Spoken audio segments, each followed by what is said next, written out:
በስመ አብ ወወልድ ወመንፈስ ቅዱስ አሐዱ አምላክ አሜን።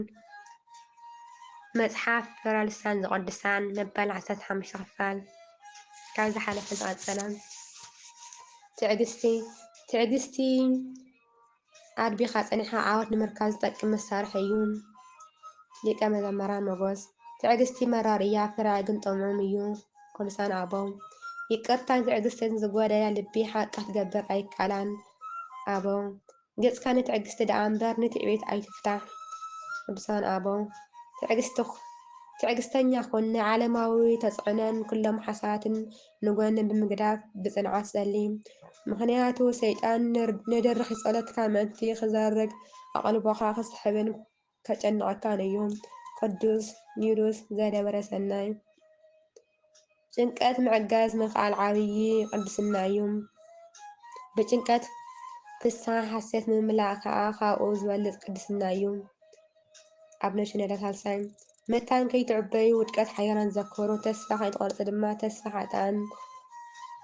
ተስፋ ንስሓ ሓጥኣን ዘክሩ። ኣባ መቃርስ ትዕግስቲ ዝተሰነየት ትሕትና ምስ ስላሴ ንምርኣይ ተበቅዕ። ቅዱስ ማሪሳ ወርቂ ብሓዊ ከም ዝጠፍእ ትዕግስቲ ዘለዎ ሰብ እውን ብመከራ ወይ ብፈተና ኣይጠፍእን።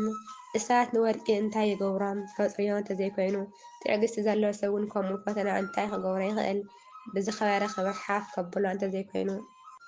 ቅዱስ ያሬድ ታወኽ ሓዘን ትኸትል ትዕግስቲ ግን ሰላምን ተድላን ተምጽእ።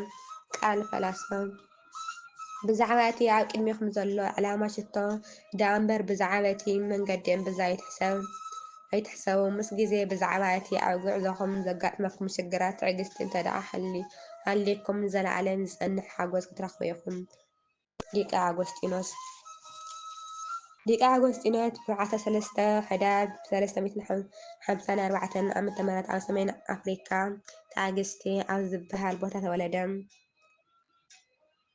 ኣቦም ፓትሪሺለ ኣጎስጢኖስ ኣብ ቤተ መንግስቲ ዓብዪ ስልጣን ዝነበሮ ኣረማዊ በዓል ፀጋ ዝነበረ ይኹን እምበር ቅድሚ ምማቱ ቅድሚ ቁሩብ መዓልታት ተጠሚቑ ከም ዝሞተ ኣጽናዕቲ ታሪኽ ይሕብሩ። ኣድኡ ሞኒካ ግን ጽንዕቲ ክርስትያናዊት ተኣማኒት ነበረት።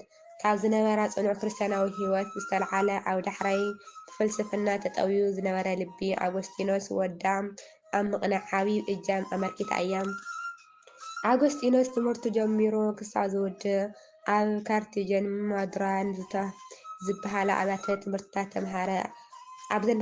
ኣብዘን ቤት ትምህርትታት እዚኣተን ቋንቋ ላቲንን ንግግራዊ ወይ ዘይቤኣዊ ስልትን ብዝግባእ ተቐሰመ። በዚ ዓይነት ትምህርትታት እዚ እውን ዘመስከረ ብሉፅ መንእሰይ ነበረ። ብድሕሪ እዚ ትምህርቱ ጠሪሹ ምስ ወድአ ናብ ዝተወልደሉ ቦታ ታግስቴ ተመሊሱ ቤት ትምህርቲ ከፊቱ ትምህርቲ ሰዋስውን ንግግራዊ ስልትን ብሓፂሩ ተምሂርዎ ዝመፀ ትምህርቲ ከምህር ጀመረ። ኣጎስጢኖስ ኣብዚ ግዜ እዚ ግና ክርስትና ዘይተቐበለ ዘይተጠመቐ መንእሰይ ነበረ። ኣጎስጢኖስ ድሕሪ ትምህርቱ ወዲ 17 ዓመት ኣብ ዝኾነሉ ግዜ ምስ ሓንቲ ጓል ኣንስተይቲ ምንባር ጀሚሩ። ሓደ ቆልዓ እውን ከም ዝወለደላ ይንገር። ኣጎስጢኖስ ብህፃንነቱ ምንባብ ካብ ዝጀመረሉ ግዜ ኣትሒዙ ስለ ሓቅን ስለ እምነትን ዝመራመርን ዘጽንዕን ስለ ዝነበረ ሰብ ነበረ። ካብ ወዲ 19 እንድሕር ዘሎ ዕድሙ ከዓ ቅዱሳን ጽሑፋት ክምልከትን ክምርምርን ጀመረ። ኣጎስጢኖስ ዝተወሰነ ግዜ ተኸታታሊ እምነት ማኔ ኮይኑ ግን ምስ ግዜ እናሓደረ ምስ ከደ እምነት ማን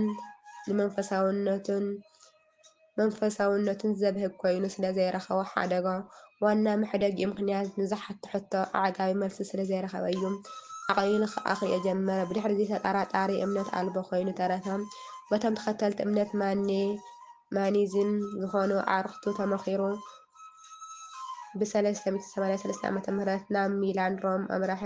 ብሓገዝ ኣዕርኽቱ ከዓ በቲ ዝተምሃሮ ትምህርቲ ኣብ መንግስታዊ ስራሕ ተቖፀረ። እዚ ናብ ሮም ዝገበሮ ጉዕዝኡ ምስ ፍልስፍና ፕላቶን ክላለ ሓጊዝዎ እዩ። ኣብዚ ጉዕዞ እዚ ኣድኡ ሓቢራ ምስኡ ከም ዝተጓዓዘት ይንገር። ብ386 ዓ.ም ኣጎስጢኖስ ዳርጋ ሙሉእ ብሙሉእ ክበሃል ይከኣል ግዛዕ ምዝዑ ሓዲጉ ክርስቲያን ኮነ። ቅዱሳን መጽሓፍትን ህይወት ቀዳሞት መነኮሳትን ዝያዳ ከጽንዕን ክመርምርን ከዓ ጀመረ። ናብዚ ክርስትያናዊ ህይወት ክበጽሕ ዝደረኸ ሓይሊ ጸሎት ኣድኡን ስብከታት ኣምቦሮስን ጳጳስ ዘሚላን ታሪኽ ህይወት ኣባ አንጦንዮስን ከምኡ ድማ መልእኽትታት ቅዱስ ጳውሎስን ምንባሮም ይእመን። ብፍላይ ቅዱስ ኣምቦሮስ ብስብከታትን ርቱዕ አንደበቱን ታሪኽ ህይወቱ ከም ዝልወጦ በዓል ኣጎስጢኖስ ተኣሚኑ ኣሎ። ኣድኡ ምንም እኳ ብዙሕ ግዜ ወዲ ኣጎስጢኖስ ክርስቲያን ንክኸውን ትብህግ እንተነበረት ኣጎስጢኖስ ግን ይሰምዓ ኣይነበረን። ኣምላኽ ይሰምዕ ብምባል ንብዓታ ኣብ ቅድሚ ኣምላኽ ካብ ምፍሳስ ኣይተቐጠወትን። ናብ ዓበይቲ ኣቦታት መራሕቲ ሃይማኖት ብምኻድ ስለ ወዳ ክጽልዩ ተማሕፀኖም ነበረት። ኣብ መወዳእታ ብ387 ዓ.ም ትንሳኤ መዓልቲ ኣጎስጢኖስ 15 ዓመት ዝገበረ ወዱን ካልኦት ብፆትን ሓዊሱ ብኢድ ቅዱስ ኣምቦሮስ ዘሚላን ተጠሚቑ ክርስቲያን ኮነ። ናብ እምነት ክርስትና ምስ መጸ ዝነበሮ ኣተሓሳስባ ይኹን ዓለማዊ ነገራት ብዙሕ ኣታዊ ዝረኽበሉ ዝነበረ መንግስታዊ ስራሕ እውን ከይተረፈ ሓዲጉ ፍልጠትን ክእለትን ብኩለንተኑ ንእግዚኣብሔር ኣምላኽ ከገልግል ወሰነ። ንዕኡ ተኸቲላ ካብ ሰሜን ኣፍሪቃ ናብ ሚላን ዝመጸት ሞኒካ ወዳ ክርስትና ብምቕባሉ ብምእማኑ ብመንፈሳውነቱ ድላይ ልባ ስለ ዝሰመረላ ኣዝዩ ባህበላ። እንተኾነ ግን ሞኒካ ድሕሪ ኣጎስጢኖስ ምእማኑ ብዙሕ ኣይጸንሐትን። ካብዚ ዓለም እዚ ብሞት ተፈልየት። ኣጎስጢኖስ ድሕሪ ሞት እታ ኣዝያ ዘፍቅራ ኣድኡ ናብ ሮም ከይዱ ንዝተወሰነ ግዜ ኣብ ሮም ተቐመጠ። ኣብዚ ኩሉ ከዓ ብዛዕባ ሓቀኛ እምነት ክርስትናን ብዛዕባ ከንቱነት ሚኒዝምን ዝገልጽ መጽሓፍ ጽሓፈ።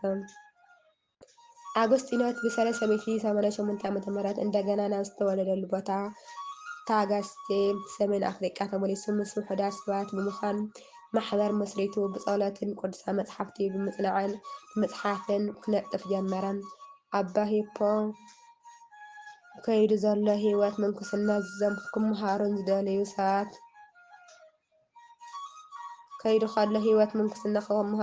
ሰባት ኣኪቦ ሓደ ገዳም መስረተ። ብ395 ከዓ ኣብ ሂፖ ብብልጫ ድምፂ ህዝቢ ክህነት ተሾመ። ኣይደንጉዮን ጸኒሑ ድሕሪ 4 ዓመት ጳጳስ ናይ ሂፖ ኮይኑ ተሾመ። ካብ ዝተሾመሉ ግዜ ኣትሒዙ ክሳብ ግዜ ዕረፍቱ ዝነበረ 38 ዓመታት ዝኣክል ብዘይ ዕረፍቲ ብትሕርምትን ጸሎትን ኣብ ሃገረ ስብከቱ ኣገልገለ። ኣጎስጢኖስ ልዑል ፍልጠትን ክእለትን ስነ-ጽሑፍን ብምንባሩ ኣጊዝኡ ኣብ ሰሜን ኣፍሪቃን ምዕራባውያን ክርስትያን ሓያል ጽልዋ ዘትረፈ ሊቅ እዩ። ዝንኡን ሊቅነቱን ክሳብ ሕጂ ቀልቢ ብዙሓት ይስሕብ ኣሎ። ካቶሊካዊት ቤተ ክርስቲያን ንኣጎስጢኖስ ምስቶም ደኻትር ቤተ ክርስቲያን ኢላ እትጽውዖም ኣቦታት ትምድቦም፣ ቅዱስ ኢላ ድማ ትጽውዖ። ቅድስና ሂባ ዝኽሪ ዕለት እትገብረሉ ካቶሊካዊት ቤተ ክርስቲያን ጥራሕ እያ። ኣባና ኣብ ስንክሳር ኣይሰፈረን። ብሊቅነት ተዘይኮይኑ ብቅድስና ኣይፍለጥን። ኣጎስጢኖስ ስጋን ወይንን ቀሚሱ ኣይፈልጥን። ኣብቲ ገዳሙ ስጋ ይኹን ወይኒ ፈጺሙ ዝተኸልከለ ነበረ። ቀንዲ ግብሪ ኣጎስጢኖስ ጸሎትን ትሕርምትን ቃል እግዚኣብሔር ምስባኽን ነበረ። ኣጎስጢኖስ ከምቲ ኣቐዲሙ ዝተገለጸ ኣብ ዘመኑ ዓብዪ ሊቅ፣ ነገረ መለኮት፣ ዓብዪ ሰባኽን ጳጳስን ሕልፊ ካልኦት ኣብ ኣገልግሎት ወንጌል ዝነጥፍ ትጉህ ኣገልጋሊ ነበረ። ኣብ ዝተፈላለየ ኣብያተ ክርስቲያናት እናዘረ ኣብ ሰሙን 5 ግዜ ሓደ ግዜ ከዓ መዓልቲ 2 ግዜ ይሰብኽ ነበረ። እዚ ተግባር እዚ ኣብ ሃገረ ስብከቱ ጥራይ ዘይኮነ ኣብ መላ ሰሜን ኣፍሪቃን ኣውሮጳን እናተዘዋወረ ይፍጽም ነበረ። መብዛሕትኡ ትምህርትታቱን ስብከቱን ኣብ ምስጢር ሥላሴ ምስጢር ስጋዌን ዘተኮረ ነበረ። ኣጎስጢኖስ ንመናፍቃን ምላሽ ብምሃብ ይፍለጥ። ስለ ኣጉል ፍልስፍና ማናዚም መልሲ ሂቡ መጽሓፍ ጽሒፉ ምስ ፔሌግዮን ዝተባህለ እንግሊዛዊ መነኮስ ናብ ካልእ ጫፍ ክሳብ ዝወሰዶስ ኣብ ጸጋ እግዚኣብሔር ዘተኮረ ዛዕባ ብዙሕ ክርክርን ምልልስን ገይሩ። ትምህርቲ ኣጎስጢኖስ ኣብ ጸጋ ዘጣጥሐ ነበረ።